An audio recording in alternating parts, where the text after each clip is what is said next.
할까요? 네, 시작하시죠. 안녕하세요, 여러분. 저는 Unsupervised Learning 1 파트 발표를 맡게 된 CT 홍보부장 박수건입니다.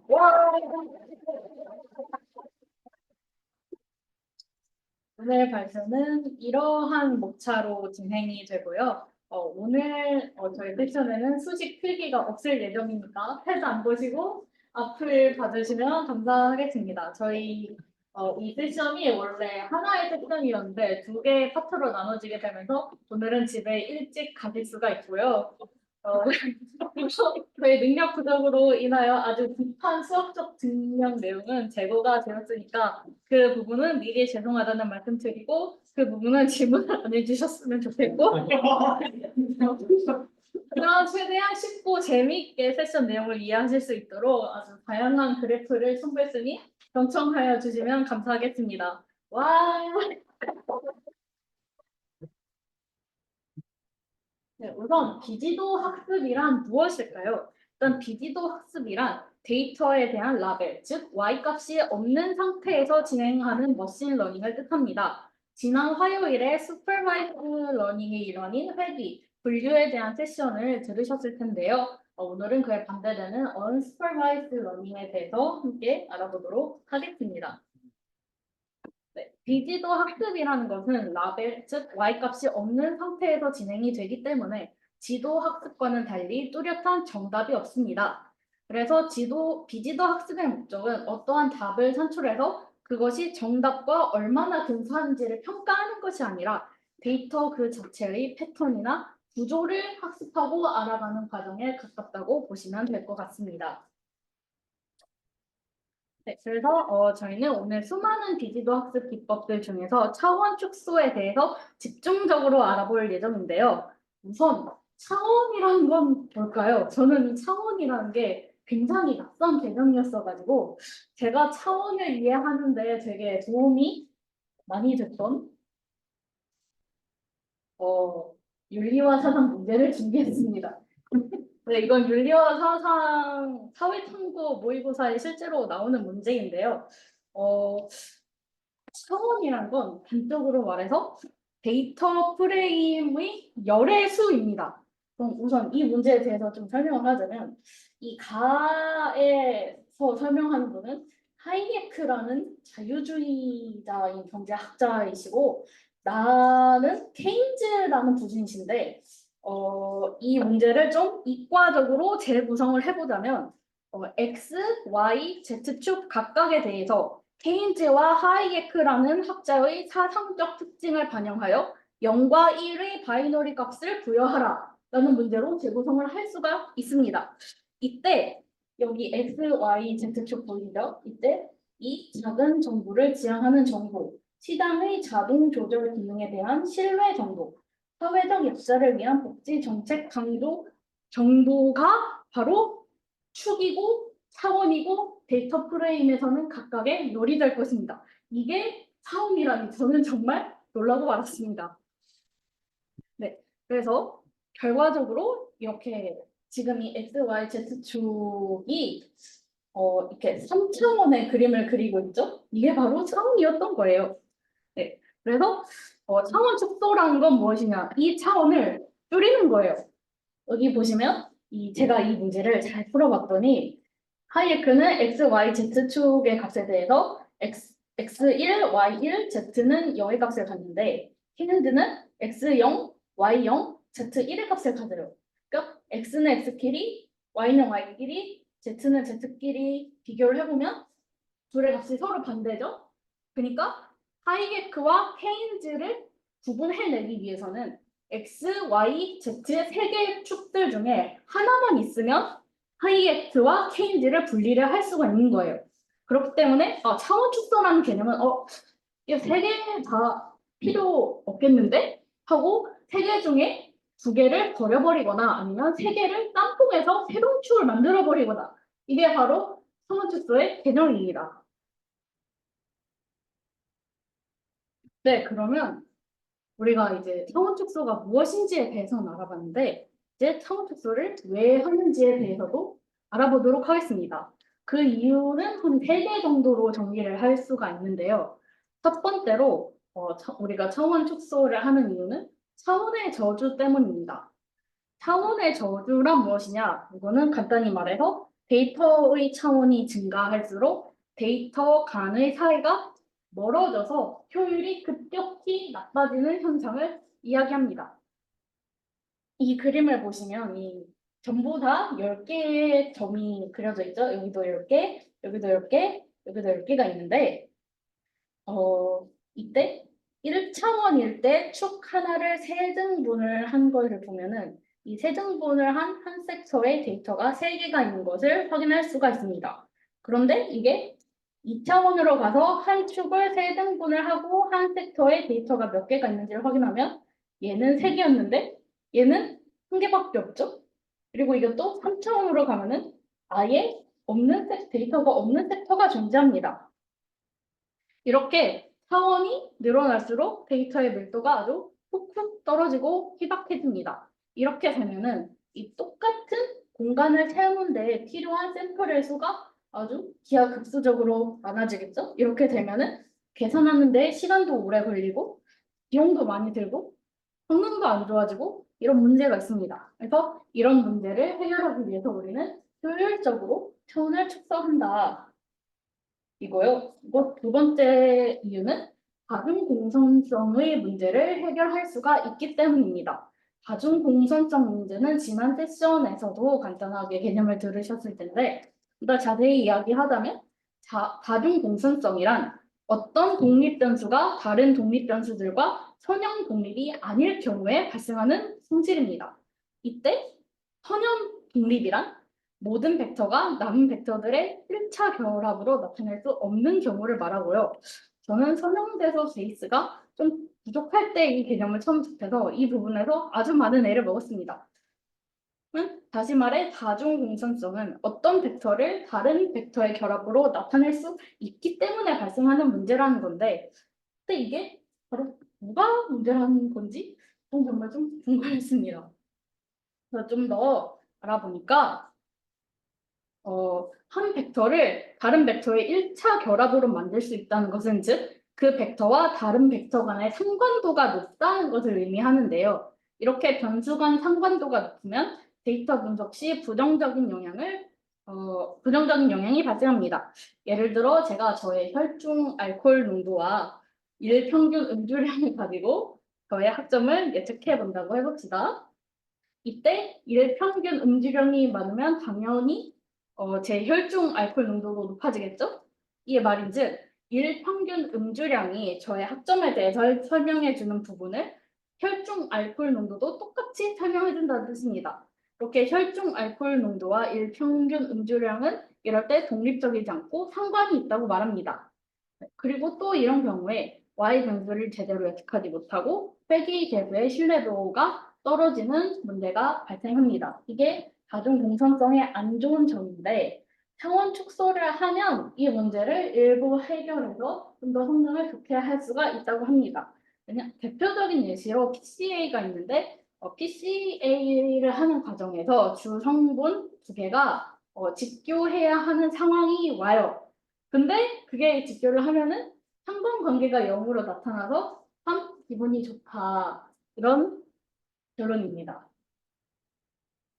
그리고 마지막으로 사실 저는 이게 가장 중요한 이유라고 생각하는데 시각화 문제가 있습니다. 데이터를 다루다 보면은 가볍게는 10차원, 50차원, 헤비한 것들은 뭐 몇천 차원에 이르는 데이터를 만지게 되는데요.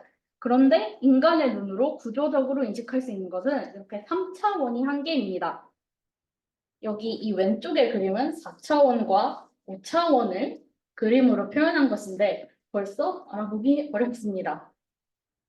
그래서 이렇게 여기 요 라인은 3차원 AB 라인처럼 3차원으로 그리거나 C 라인처럼 2차원으로 납작하게 눌러서 표현을 하면은 인간이 데이터의 구조를 시각적으로 잘 캡처할 수 있어서 좋습니다. 그러면 차원 축소는 어떤 방식으로 적용이 되는가? 크게 두 가지가 있습니다. 첫 번째는 변수 중에서 몇 개를 탈락시키고 그대로 가져가는 방식이고 이것을 피처 셀렉션이라고 합니다. 또 두 번째는 변수에 무언가 조작을 통해서 새로운 변수를 만들어내는데요.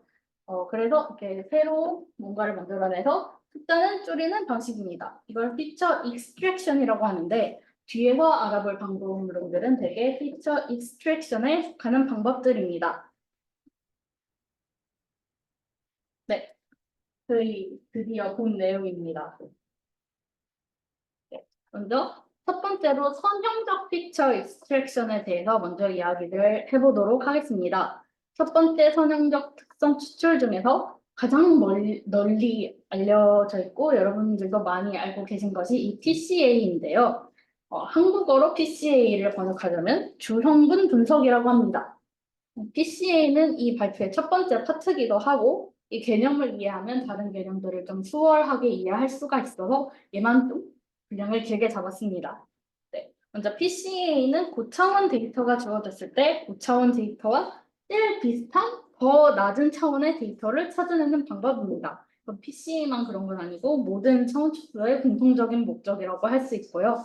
이때 PCA에서 중요한 가정이 하나가 있는데 그런즉 분산이 클수록 중요한 변수다라는 가정이 있습니다. 그러니까 왜냐하면 분산이 크면 데이터가 되게 들쭉날쭉하다는 뜻이겠죠? 네, 들쭉날쭉하다는 것은 데이터의 특징이 있다는 뜻이고 이는 즉 변별력이 있다는 데이터라는 뜻이고 그렇기 때문에 즉 이 데이터는 중요한 데이터다라는 걸 가정으로 가지고 갑니다. 네, 여기 2차원 네, 데이터가 있죠? 이걸 한번 예를 들어볼 건데 이 데이터를 1차원, 즉 직선 하나로 줄이고 싶어요. 근데 어떻게 하면은 이 2차원 데이터의 모양이나 흩어진 정도를 가장 잘 보존하면서 줄일 수 있을까요? 방법은 여러 개가 있을 수 있습니다. 먼저 이 첫 번째로 요 라인을 따라서 x1 라인을 따라서 눌러보는 방법이 있을 수 있습니다. 그게 이 첫 번째 그림이고요. 두 번째로 이 X2 Y축 라인을 따라서 눌러보는 방법이 있을 수 있습니다. 근데 제가 봤는데 이건 좀 이 앞에 두 가지 방법은 좀 별로 같아요. 왜냐면 여기 이 동작이 이렇게 뭉쳐있죠? 근데 이거 생각해보면 별로 그렇게 뭉쳐있지 않단 말이에요. 그래서 이 두 가지 방법은 좀 별로 같아요. 그래서 생각해낸 세 번째 방법이 바로 이 X나 Y축이 아니라 새로운 축을 따라서 데이터를 압축하는 방법입니다.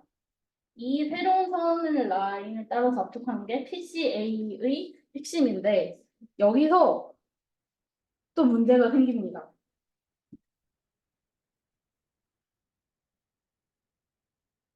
여기까지는 다 이해가 가시죠?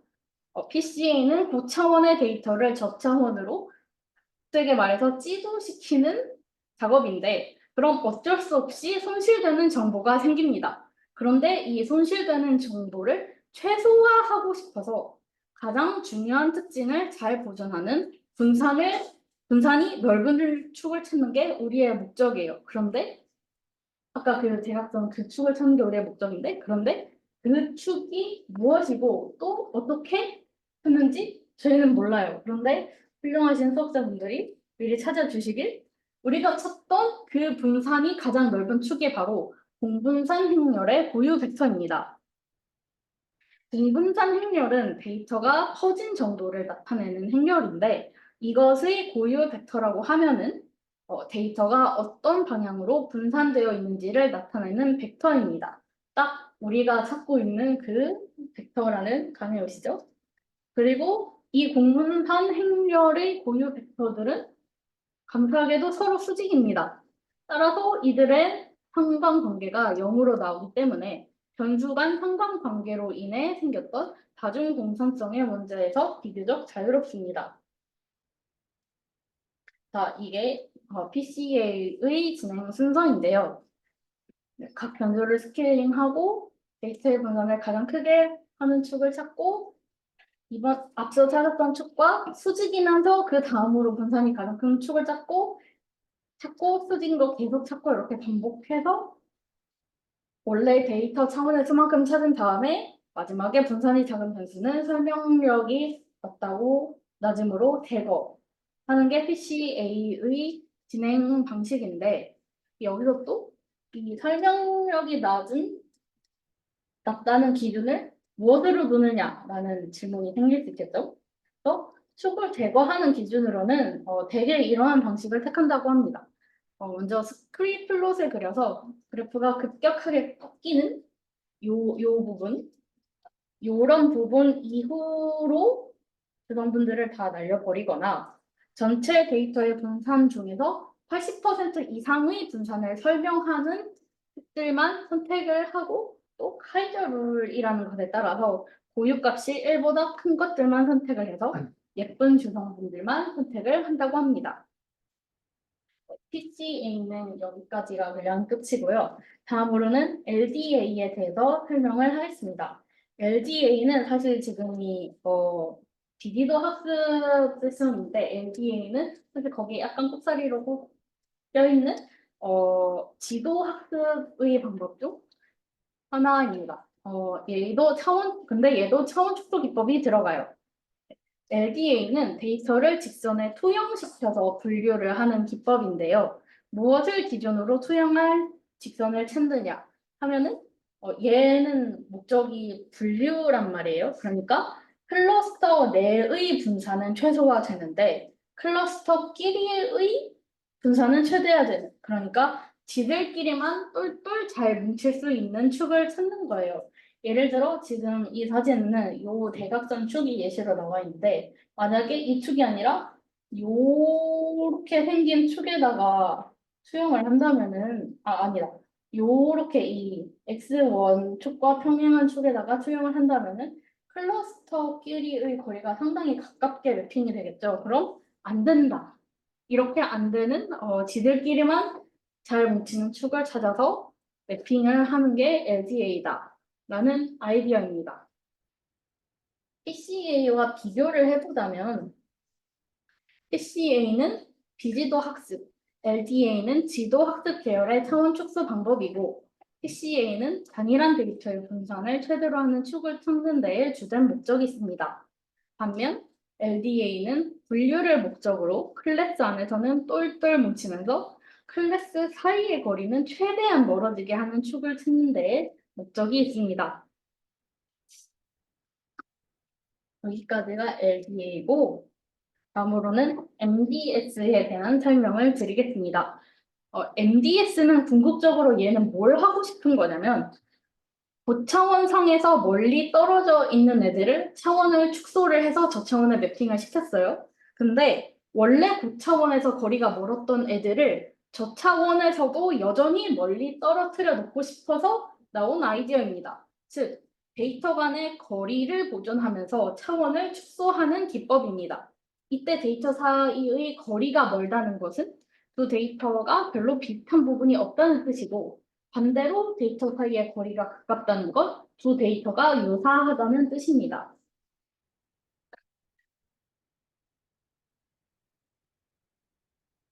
그러니까 데이터가 흩어져 있는 정도를 보존하는 데 목적이 있다면 PCA가 적합할 것이고 데이터 간의 거리가 실제 데이터 간의 유사성을 표현하게 만들고 싶다. 그런 목적으로 시각화를 하고 싶다라고 한다면 MDS를 시사 선택해서 사용하시면 될 것 같습니다. 네, 선형 특성 추출은 방금 것으로 마무리가 되었고요. 지금부터는 비선형 추출에 대해서 이야기를 해보겠습니다. 우선 비선형 특성 추출은 왜 하는 걸까요? 지금까지 선형 추출에 대한 이야기를 많이 나눴는데 그냥 더 계속 쓰면 안 되나? 이런 생각을 할 수가 있어요. 그런데 결론부터 말하자면 안 된다고 합니다. 자, 일단 왼쪽의 그래프는 되게 소용돌이 모양의 기하학적 구조를 가진 그래프인데요.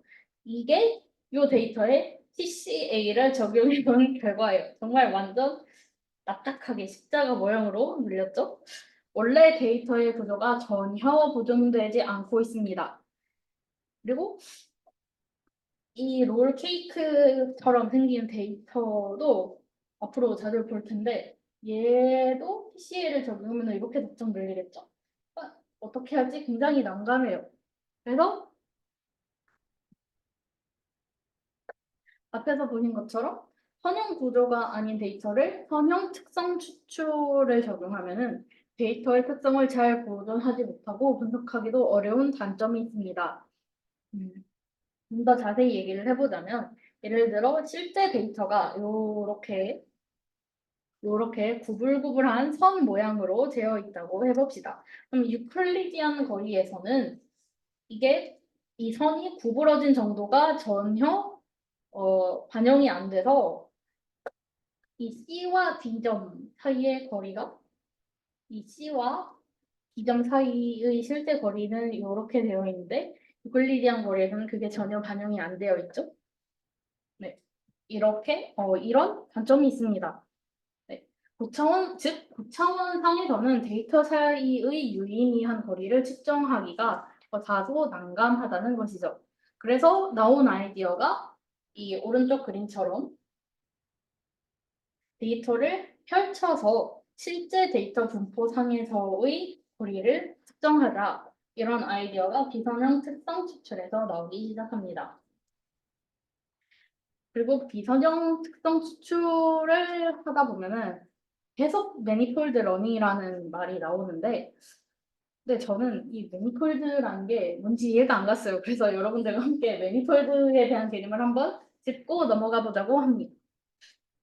매니폴드란 건 결국 데이터가 분포하고 있는 공간 혹은 그 모형을 뜻합니다. 그런데 그 도형, 모양, 공간 중에서도 특히 지금 이 모양 말고 저차원으로도 잘 표현될 수 있는 특정한 모양인 거죠. 그리고 이 매니폴드에는 중요한 과정 두 가지가 있는데, 덜 쉽게 풀이를 해보자면, 첫째, 내가 찾고자 하는 데이터가 전체 데이터 공간상에서 굉장히 희박하게 존재하지만 어쨌든 어디엔가 목표 데이터가 있다. 그리고 그 목표 데이터를 포함하는 저차원의 공간이 있다. 이게 첫 번째고요. 두 번째는 내가 찾고자 하는 목표 데이터는 특정한 범위 밖으로 나가면 찾을 확률이 굉장히 낮아진다. 이게 무슨 뜻인지 이 오른쪽에 자료 사진을 보고 이해를 한번 해봅시다. 일단 이 정육면체가 이 세상에 존재 가능한 모든 이미지를 모아둔 공간이라고 가정을 해볼게요. 제가 이 정육면체 적표 중 아무데나 골라 찍으면 굉장히 높은 확률로 이런 노이즈가 보이겠죠. 아주 뭐 낮은 확률로 여기에 치킨 사진이 있을 수도 있고 여기 고양이 사진이 있을 수도 있겠지만 아마 대부분 높은 확률로 이런 랜덤한 노이즈만 보일 겁니다.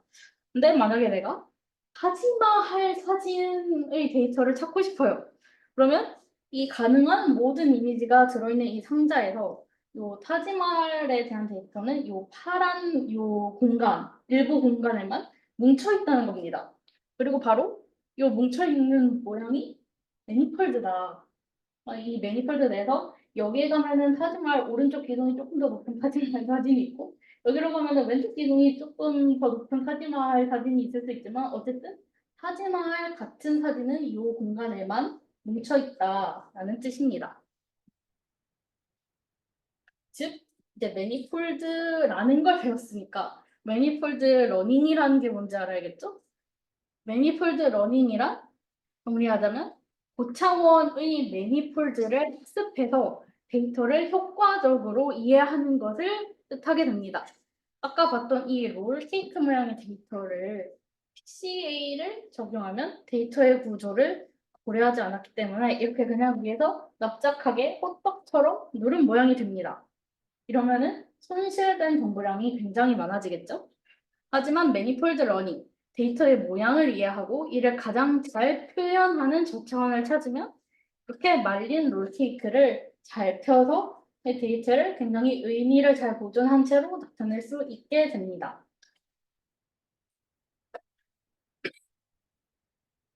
여기가 매니폴드 러닝에 대한 개관이었고 이제부터 분석 기법에 대해서 자세하게 들어가 보도록 하겠습니다. 먼저 첫 번째는 KPCA와 KPDA입니다. 이 KPCA는 아까 보셨던 그냥 PCA랑 상당히 유사한데요. 그런데 뭐가 다르냐? K자 하나만 다르죠? 실제로 K자 하나만 다릅니다. 왜냐하면은 얘는 그냥 PCA인데 고차원에 한번 담갔다가 다시 내려오는 애예요. 아까 롤케이크 사진을 보셨듯이 혹은 그 소용돌이 모양의 데이터를 보셨듯이 비선형적인 데이터에는 그냥 PCA가 별로 효과적이지 못합니다. 그런데 만약에 데이터를 분류가 잘 되는 고차원에 한번 담갔다가 빼서 PCA를 한다면 좀 다르지 않을까 하는 아이디어에서 나온 건데요. 이때 이 데이터를 고차원으로 올려보내서 매핑시켜주는 걸 커널이라는 애가 해주고 그렇기 때문에 PCA에 K가 붙어서 KPCA, 커널 PCA라고 합니다. 그러면 KPDA는 커널 LDA 얘도 아이디어는 같습니다. 왼쪽에 선형으로 분리되지 않는 데이터가 있죠. 근데 이거를 요 위에 그림처럼 고차원에 매핑시킬 수도 있고 요 밑에 그림처럼 고차원에 매핑시킬 수도 있는데 아래 그림이 빨간 공과 파란 공을 분리하기에는 아래쪽으로 매핑시키는 게 좀 더 아름다워 보여요. 그러면 이런 상황에서는 아래 그림처럼 매핑된 픽처를 골라서 LDA를 한다. 이게 커널 PDA의 아이디어입니다. 그 다음은 이제 아이소맵인데요. 이 롤케이크 그림 정말 자주 보시죠? 아까 설명해드린 것과 같이 아이소맵은 유클리디안 거리로는 제대로 설명할 수 없었던 데이터 분포상의 거리를 표현하는 방법입니다. 사실 아이소맵은 차원 축소라기보다는 메비우스의 띠처럼 꼬여 있는 공간을 평면으로 푸는 방법에 가깝다고 합니다. 아이소맵의 적용 방식은 다음과 같은데요. 먼저 K개의 이웃을 보호하고 이웃들과 선을 연결해서 그래프를 그립니다. 이 그림처럼. 그런 다음에 뭘 하냐? 이 B를 구한 상태에서 shortest path를 구해요. 그러니까 내비게이션 알고리즘. 집에서 신촌까지 어떻게 하면 가장 빨리 가지? 우리 네이버 길찾기 카카오맵으로 다들 찾아보잖아요. 그런 것처럼 이 점까지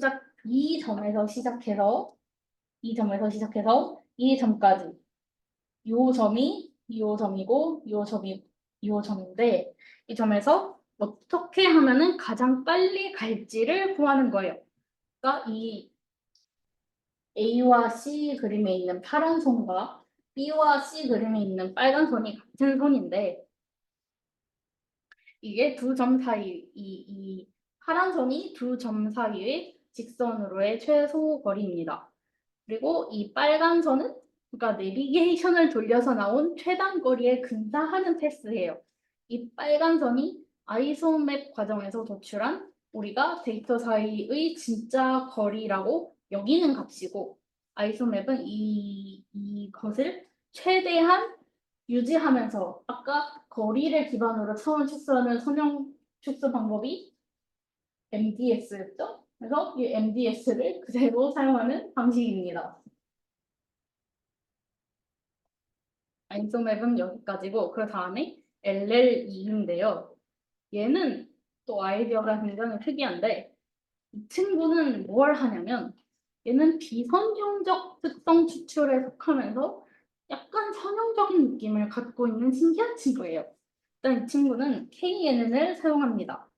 원 데이터 포인트를 XI라고 했을 때 가장 가까이에 있는 K개의 이웃 XJ를 선택하는데요.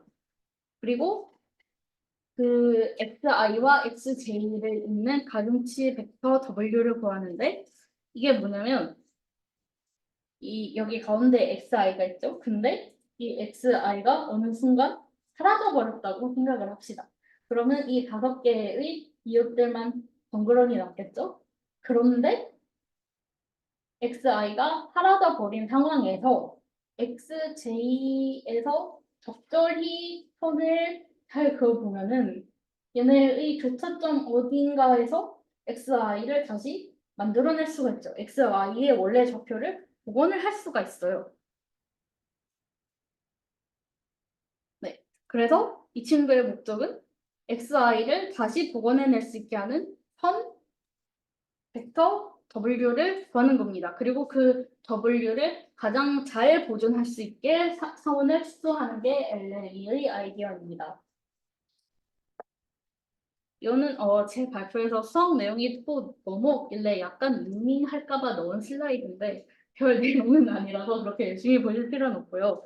간단히 말해서 이 LLE의 식에서 중요한 거는 요 EW를 최소화를 시키는 건데 EW가 무엇이냐?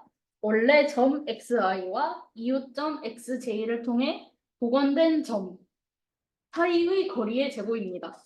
그러니까 우리의 목적은 xi를 잘 다시 reconstruct 할 수 있는 벡터 w를 찾고 이 w를 잘 보존한 채로 차원을 낮추는 거잖아요.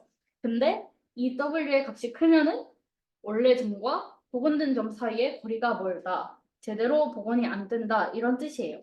그래서 따라서 차원을 낮출 때 w를 가장 잘 보존한다고 해도 애초에 W가 일을 잘 못하는 상황이 벌어지면 안 되기 때문에 1차적으로는 이 EW를 최소화시켜야 하고 이 식은 이후로 최적화 문제로 이어지는데 그 내용은 깔끔하게 패스하도록 하겠습니다.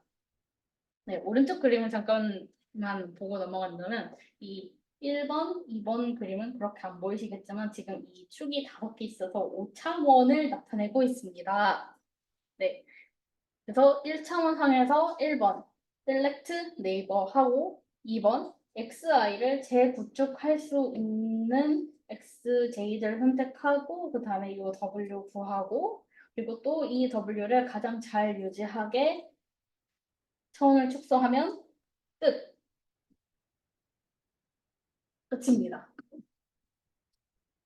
그래서 이거는 LLE를 실행해서 PCA랑 비교한 예시인데요. 이 LLE가 뭔가 PCA보다 모양이 있고 이 입술 모양이 여기와 여기를 따라서 연속성을 보이는 것을 알 수가 있습니다.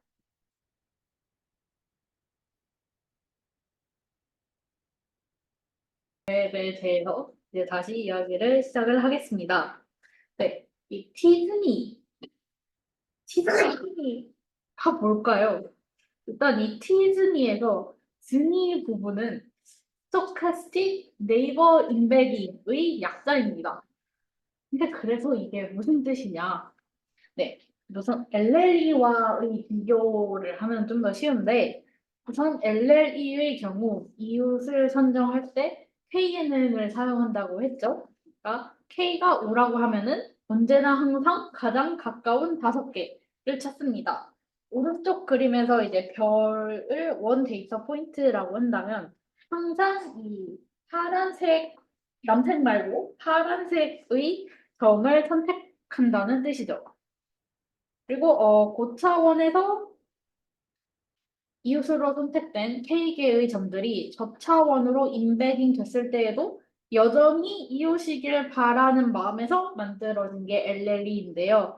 이 LLE는 그래서 이 5개만 언제나 나의 이웃이면 그 밖에 이 남색 점들은 걔네가 어디로 가든 별로 신경을 쓰지 않습니다. 그런데 이제 SNE는 LLE보다는 좀 더 마음이 따뜻해서 이 남색점들을 좀 더 챙겨주는 방법이 없을까 해서 나온 게 스니입니다.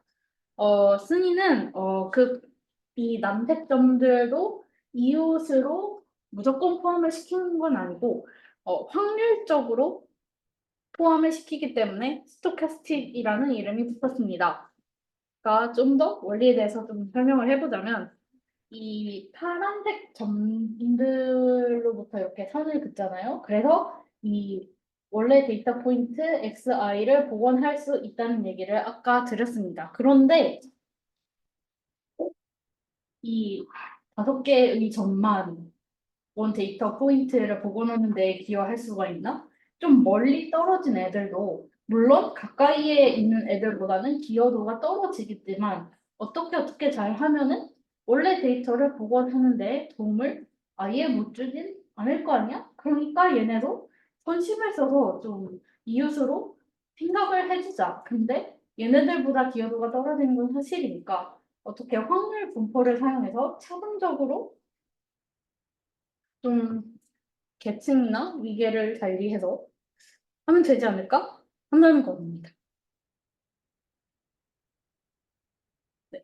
그래서 어느 정도를 기여할 수 있기 때문에 그 정도를 확률 차원에서 접근해서 바운더리를 이웃이면 1, 아니면 0과 같이 좀 바이너리하게 가지 말고 확률로서 소프트 바운더리를 가지고 가자는 아이디어라고 정리를 할 수 있겠습니다. 네, 승리의 핵심은 그러니까 고차원에서 i의 이웃으로 j 를 뽑을 확률을 저차원에서 i의 이웃으로 j 를 뽑을 확률과 최대한 비슷하게 만드는 건데요. 이건 즉 고차원과 저차원 사이의 차이를 최소화한다는 뜻이고 이건 또 즉 여러분이 저저번 시간에 배우셨던 KL 다이버전스 즉 찐 불확성과 내가 찍은 불확실성의 차이 엔트로피와 크로스 엔트로피의 차이를 최소화한다는 것과 같은 의미입니다. 네. 그러면 승의는 알겠는데 우리가 보는 건 T승이죠? 근데 왜 그냥 승의가 아니라 T승일까요? 건 T승의가 승의랑은 다르게 T 분포를 사용하기 때문입니다. 네. 크라우드 프로블럼이라는 게 있는데 이게 뭐냐면 일단 승의는 가우시안 분포를 전제로 하고 있어요. 그런데 이 가우시안 분포는 분포의 모양을 보면은 상당히 기울기가 급격합니다. 그래서 조금만 중앙에서 치우쳐도 확률이 확 낮아져 버리죠.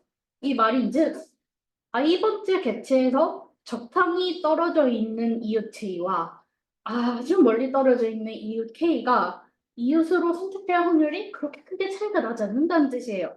그러니까 원래대로라면은 적당히 떨어져 있는 애가 아주 멀리 있는 애보다는 확률이 좀 그럴듯하게 높아야 되는데 이게 꼬리 쪽이 너무 스티프하게 깎여 버리니까 둘 다 고만고만한 확률을 가져버린다는 문제가 생긴 거죠. 그래서 이거를 가우시안 분포보다 좀 꼬리 쪽이 두꺼운 T 분포를 사용해서 적당히 떨어져 있는 이웃과 많이 떨어져 있는 이웃에 대해 차등을 좀 더 잘 줄 수 있게 만들었습니다. 그렇게 해서 가까우게 있는 애들은 더 가깝게 매핑할 수 있게 되는 거고 멀리 있는 놈은 아주 확실히 멀리 보내게 될 수 있게 된 겁니다. 이게 승의에 비해서 T승의가 T 분포를 사용해서 얻을 수 있는 이점이고요. 또 T승의는 perplexity라는 거를 4개 변수로 사용합니다. perplexity라는 개념이 사실 저도 정확히 이해하진 못했는데 이게 어쨌든 무슨 역할을 하는 거냐면 이 perplexity가 2의 엔트로피승으로 표현이 되거든요. 근데 이 그래프를 보시면 이 그래프의 왼쪽 부분이 비교적 거리가 가까운 점들이 원점에서 이웃으로 선택될 확률을 나타내는 부분입니다. 이 perplexity가 얘는 49.95이고 얘는 98.993이죠. perplexity가 작으면 비교적 가까이에 있는 애들이 이웃으로 뽑힐 확률이 크고 나머지는 바닥입니다. 근데 perplexity가 크면 이웃 가까이 있는 애들도 확률이 큰데 멀리 있는 애들도 못지않게 여기에 비해서 확률이 확 올라왔습니다. 그러니까 perplexity는 어떤 점을 중심으로 다른 점들을 이웃으로 선택할 때 거리와 무관하게 어떤 점을 이웃으로 선택할 확률을 조정하는 정도, 즉 모든 점을 얼마나 평등하게 바라볼 것인지를 조절하는 파라미터라고 볼 수 있습니다. 이걸 올리면 바운더리가 넓어지고 내리면 좁아지는 거죠. 이를 통해서 T승의는 perplexity를 조정해서 지역적인 구조를 강조할 수 있는 특성이 있다 정도로 기억해 주시면 될 것 같습니다. 이건 디즈니와 아이소맵 그리고 PCA의 결과를 비교한 그림인데요. 디즈니는 아이소맵과는 다르게 분석 결과가 분명 클러스터링이 목적이 아니었는데도 클러스터링이 꽤 잘 되어 있는 채로 나오는 것을 확인할 수가 있습니다. 네, 다음은 UMAP으로 넘어가겠습니다. 네, UMAP이란 무엇일까요? 이거 UMAP이 되게 좋다고들 하는데 저는 이게 뭔지 잘 몰랐어요. 그래서 이게 무엇의 약자일까 봤더니 Uniform Manifold Approximation and Projection의 약자래요. 네, 이걸 차근차근 설명을 한번 해보도록 하겠습니다. 네, 우선 앞서 살펴본 티즈니는 가우시안 혹은 T의 분포를 활용한 확률적 분포로 이웃에 접근을 했었는데요. 유맵은 토폴로지적 구조로 접근을 시도합니다. 근데 토폴로지란 또 무엇이냐? 이것도 깊게 들어가면 한도 끝이 없는데 그래서 간단하게 어떻게 이해하면 좋으냐면 노드가 선으로 연결된 네트워크 구조라고만 이해하시면 지금에서는 괜찮으실 것 같습니다. 왼쪽 그래프를 보시면 데이터가 이렇게 좀 쌍파 형태로 이렇게 흩어져 있는데요. 지금부터 UMAV 방식으로 이 데이터의 매니폴드를 학습을 해볼 겁니다.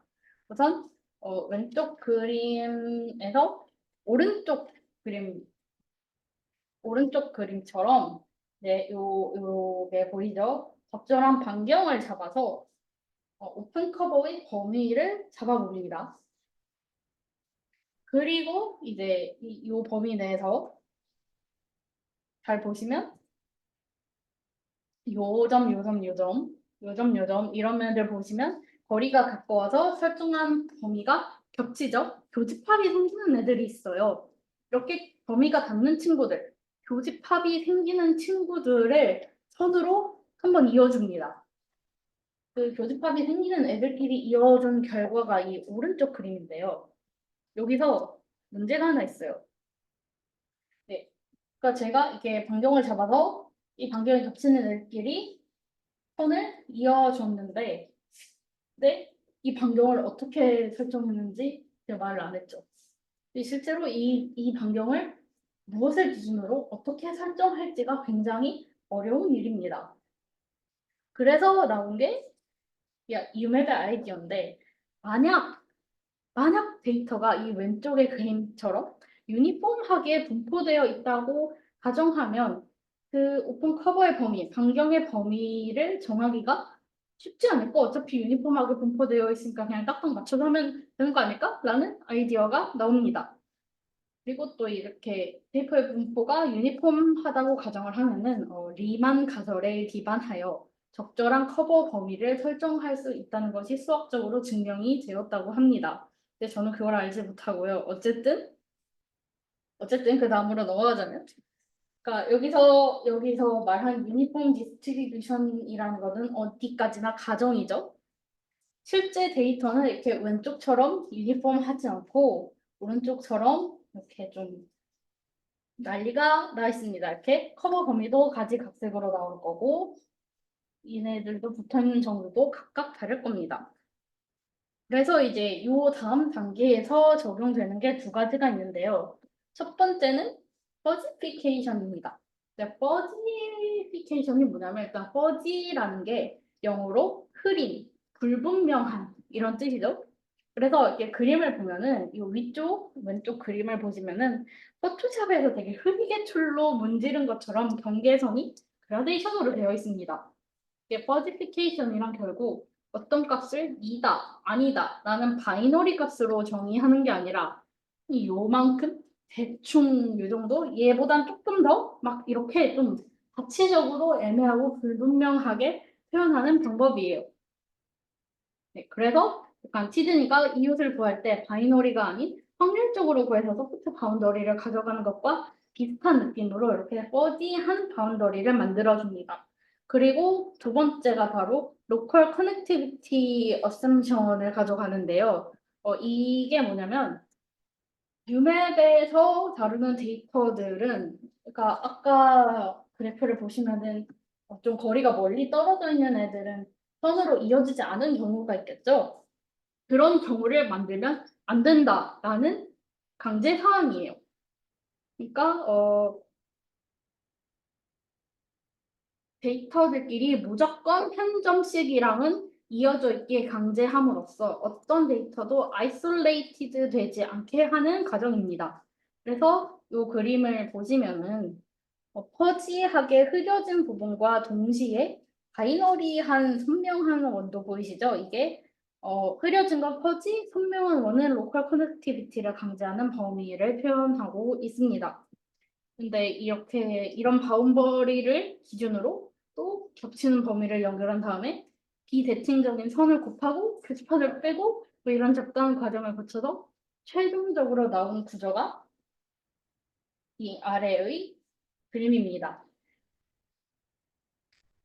네, 이런 과정을 거쳐서 이 3차원 맘모스 데이터를 UMap으로 차원을 축소한 결과인데요. 이 mean dist라는 파라미터는 데이터 간 최소 거리를 조절하는 요소인데 이 값을 올릴수록 데이터의 성과가 좀 더 풀어 헤쳐지는 걸 볼 수가 있습니다.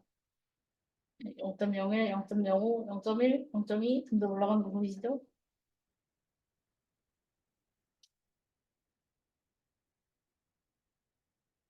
네, 이거는 똑같은 데이터인데 최근적 이웃의 수를 조절한 결과입니다. 값이 커질수록 점점 맘모스의 원래 모양이 좀 가깝게 나온 것을 확인할 수가 있습니다.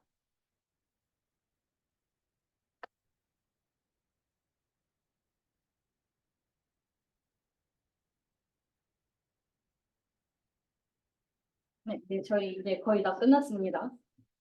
디즈니와 유맵은 둘 다 연구에 지금 더 활발히 쓰이고 있는 기법인데요. 두 기법에는 약간의 차이와 장단점이 있다고 합니다. 일반적으로 디즈니보다는 유맵을 좀 더 선호하는 사람들이 많다고 하는데 그 이유는 다음과 같습니다. 먼저 티즈니는 시각화를 목적으로 두는 경우가 많아서 일반적인 차원 축소 기법으로는 사용하기가 어렵다는 문제가 있고요. 또한 처음 시작할 때 초기 값을 랜덤으로 선택하기 때문에 랜덤 시드를 박아놓지 않는 한 실행할 때마다 그래프의 형태가 바뀌는 문제가 있습니다. 또 알고리즘상 실행 시간이 유맵보다 더 오래 걸리고 전역 데이터 구조, 글로벌한 구조를 보존하는 데에서 약점이 있다고 합니다. 반면 유맵은 티즈니에 비해 빠르고 메모리가 적게 들며 데이터 전체적인 구조를 보존하는 데 강점이 있습니다. 둘을 좀 더 자세히 비교를 해보자면 티즈니는 매개 변수로 perplexity를 사용하여 주변 이웃들을 선택할 범위를 확률적으로 조정하지만 유맵은 최근적 이웃을 매개 변수로 사용합니다. 또 티즈니는 계산 시에 KR 다이버전스를 사용하는 반면 유맵은 크로스 엔트로피를 사용하는데요. 크로스 엔트로피와 KR 다이버전스가 상수 차이밖에 나지 않아서 이게 무슨 차이인가 싶지만 이 그래프를 보시면 좀 모양이 많이 다른 걸 알 수가 있습니다. 이를 통해서 KR 다이버전스에서 값이 아주 플랫하게 나오는 부분이라도 유맵에서는 그렇지 않기 때문에 이 부분에서 글로벌한 구조를 보존하는 능력에서의 차이점이 나온다고 합니다. 그리고 티즈니는 랜덤 노멀 이니셜라이제이션을 사용하지만 유맵은 노멀라이제이션을 적용하지 않고요. 큰 틀에서 티즈니는 확률적인 접근을, 유맵은 토폴로지적 접근을 시도하였습니다. 또 티즈니에서는 T 분포를 사용하여 가까운 건 더 가깝게, 먼 건 더 멀게 저차원으로 매핑을 시켜서 지역적인 구조를 보존하는 데 강점이 있고 유맵은 크로스 엔트로피나 로컬 커넥티비티 어썸션을 보장함으로써 전역적인 구조를 유지하는 데 강점이 있다가 가장 중요한 특징이라고 할 수 있겠습니다. 네, 이거는 아까 똑같이 보신 그 맘모스를 유맵과 티즈니에 각각 넣고 돌린 결과인데요. 좀 어떻게 보이나요?